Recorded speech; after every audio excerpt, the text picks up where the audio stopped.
Good day everyone, welcome again to another episode of Tax Training, and today I will discuss to you accounting for treasury shares. But before that, I would like to say thank you sa mga YouTubers po natin and also to our subscribers. Thank you very much.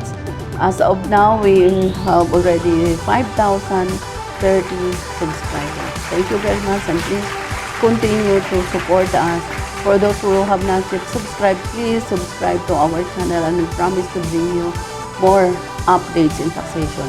The purpose of this channel is for you to have a better tax compliance. So our topic for today is about accounting for treasury shares. Okay, so what is accounting for treasury shares? These are the shares of stocks that the company owns, sold, and then wanted to buy back. No?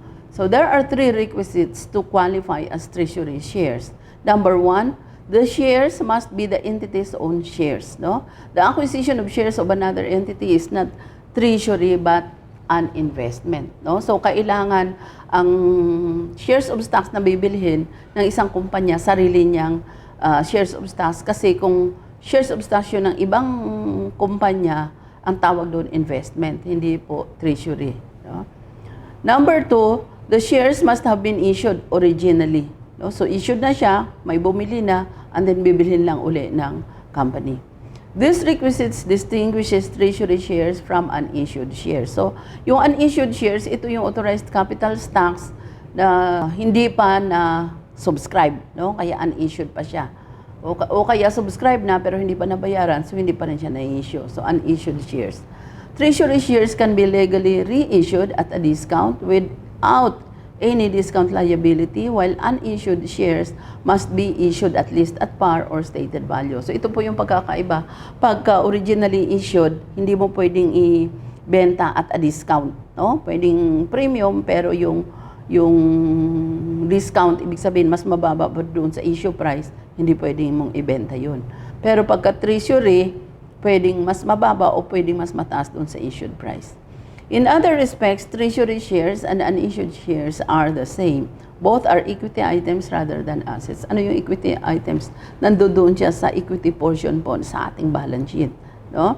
So, yung treasury shares and unissued shares daw, sabi nila halos magkapareho lang. Pero, yung treatment may magkaiba. Why? Because ang treasury shares, pagka binili mo ulit, na-issue mo na siya, nabenta mo na, tapos bibilhin mo ulit, pwedeng discount, pwedeng at premium. Ibig sabihin, tumubo ka. Bakit ganyan?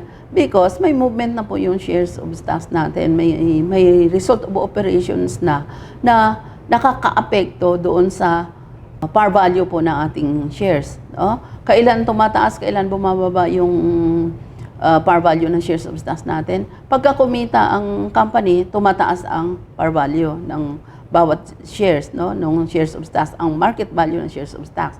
Kasi ang par value fixed po 'yan, no? Ang market value ng shares of stocks tumataas pagka kumita ang company. Bumababa naman siya, sometimes mas mababa pa sa par value pagka losing naman yung company, no? So the number 3 requirements po ng treasury shares, the shares are reacquired but not canceled, no? So re-reacquire mo lang pero hindi na-cancel yung shares of stocks. No? So there are 3 no, requisites to qualify as treasury shares. Number 1, kailangan sariling shares of stocks ng company. And then, dapat na-issue siya originally, and then, ni-reacquire lang siya, pero hindi kinancel. No? Ibig sabihin, pwede pa siyang ibenta ulit. Legal limitation on treasury shares. No? Kasi mayroon tayong corporation code, dahil ang corporation code sila yung nagre-regulate po ng mga company. So pati na yung issuance ng shares of stocks. The corporation code provides that no corporation shall redeem, repurchase, or reacquire its own shares of whatever class unless it has adequate amount of unrestricted retained earnings to support the cost of said shares. So ang isang korporasyon, hindi po siya pwedeng bumili ng sarili niyang shares of stocks na na-issue na niya kung wala po siyang retained earnings na unrestricted. Kasi pag restricted na po, ibig sabihin, yung retained earnings na yan, may kalalagyan na yan, may kapupuntahan na yan. Restricted na yan. Gumawa na ng board resolution, yung mga board of directors na itong retained earnings na to, pambayad to sa utang sa bangko, O kaya meron itong future expansion, so hindi na siya pwedeng gamitin doon. Kailangan, pwede kang mong bilhin ulit yung shares of stocks mo kung meron kang unrestricted retained earnings. Yung unrestricted, ibig sabihin, hindi pa siya nakaplano na gastusin sa isang project. No? So, unrestricted yung retained earnings mo, yung kita ng kumpanya, dyan ka lang pwedeng bumili ulit ng shares of stocks mo na treasury.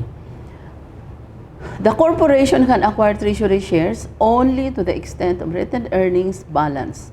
If the corporation were allowed to acquire treasury shares when it has no retained earnings balance or when it has a deficit, it would be tantamount to indirectly returning capital to shareholders, which is a violation of the trust fund doctrine.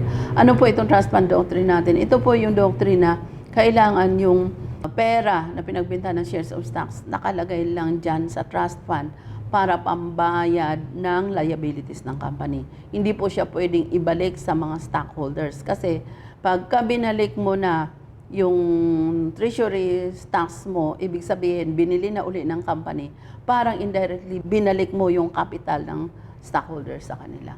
No? So bawal na bawal po yun. May mga cases na yan na nakarating sa korte na bawal po ibalik yung capital sa mga shareholders, especially kung losing na yung company. No? Kasi parang indirectly, binabalik mo yung capital nila. Okay. So, what is prohibited to be done directly cannot be done by indirection. So, kung directly, hindi pwede, indirectly, hindi rin pwede. Bakit? Indirectly, ginawa mo lang treasury shares, pero ang totoo niyan, binalik mo yung capital. So, in order to preserve the legal capital, the retained earnings must be appropriated to the extent of the cost of treasury shares, and the same must not be declared as dividend until the treasury shares are subsequently reissued. No? Kasi binili mo na ulit yung treasury shares mo from the retained earnings. So yung retained earnings na pinambili mo ng treasury shares, hindi mo pwedeng gamitin yun na pang bayad ng dividend hanggat hindi mo pa ulit nabenta yung treasury shares na yan. So ibig sabihin, nakalock in na yun doon sa treasury shares mo. No? Accounting for treasury shares. So how do we account for these treasury shares? No? Actually, itong video na to may nag-request po dito no about treasury shares. No? So the cost method is used in accounting for treasury shares. Cost method, ibig sabihin hindi yung fair value. Cost kung paano siya binenta. The reason is the legal limitation on acquisition of treasury shares. Treasury shares shall be recorded at cost regardless of whether the shares are acquired below or above the par or stated value. If the treasury shares are acquired for cash, the cost is equal to the cash payment. No? So if treasury shares are acquired for non-cash consideration, Philippine Accounting Standards 32 does not provide explicit guidance. No? Walang guidelines. But PAS 32 paragraph 33 provides that no gain or loss shall be recognized on the purchase, sale, issue, or cancellation of an entity's equity instrument. Ibig sabihin, equity instrument, shares of stocks. No? So if the treasury shares are acquired for non-cash considerations, the cost is usually measured by the carrying amount of the non-cash assets surrendered. So cost talaga po yung treasury shares na consideration. Example computation natin. An entity acquired 2,000 shares with par value of 100 at 150 per share. So yung treasury shares, binili niya ng 150 per share, no? Pero yung par niya talaga, par value niya is only 100, no? So, our entry is debit treasury shares, 300,000, credit cash, 300,000. Why 300,000? Because 2,000 shares multiplied by 150 per share, no? The treasury shares are initially recorded at cost of acquisition. The treasury shares may be reissued or sold at cost more than cost or below cost. So, pagka nabili mo na siya, binenta mo dati, 100. Siguro kumikita itong company na to, kaya binili siya ulit ng company ng 150. No? So, pag binenta mo ulit yun, pwedeng more than cost or below cost. Depende na po yan sa decision po ng board. No? So, reissuance at cost. The treasury shares are subsequently reissued at 150 per share. So, binenta niya ulit 150, binalik lang yung parang capital niya. So, debit cash, 300,000 and debit credit treasury shares, 300,000. Reissuance at more than cost, no? Itong unang senaryo, binenta niya at 150 kung magkano lang din niya binili noon. Pero dito sa pangalawang senaryo, treasury shares are subsequently reissued at 200 per share. So tubo siya ng 50 pesos, no? So the excess of the reissue price over the cost is treated as share premium, kumita. So premium po yung tawag. So debit cash, 400,000. Why 400,000? Because there are 2,000 shares multiplied by 200 per share, no, nabentahan. So treasury shares, 300,000. Ito yung pinagbilhan dati, no, nung nire-acquire niya. And then share premium ng treasury shares na 100,000. Tumubo o kumita siya. So no gain or loss shall be recognized on the purchase, sale, issue, or cancellation of an entity's equity instrument. Gain from sale of treasury shares shall not be credited to income but recognized directly in equity as a share premium, no? So, yan po yung treatment. Hindi siya ma-recognize pagdating po sa income. Diretso na siya sa equity. Reissuance at below cost. The treasury shares are subsequently reissued at 100 per share. So, the excess of the cost over the reissue price is charged to the following in the order of priority.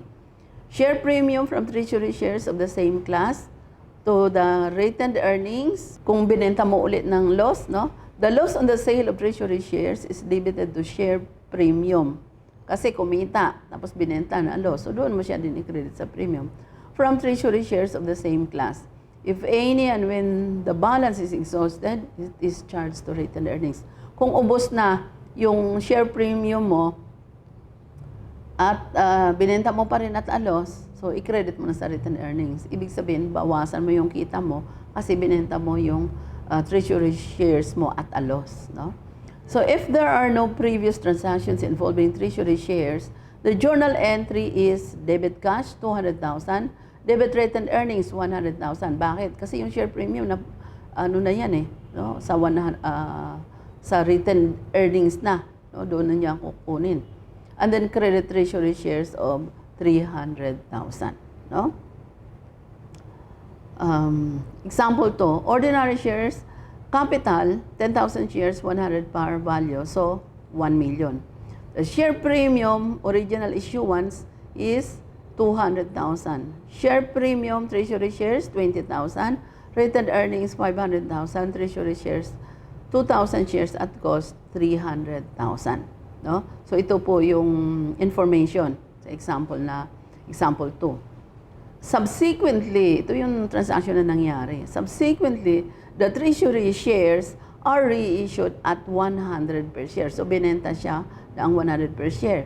So cash is 2,000 shares times 100 is 200,000. Share premium treasury shares, 20,000 kasi 20,000 siya na yung premium na nandoon sa information kanina.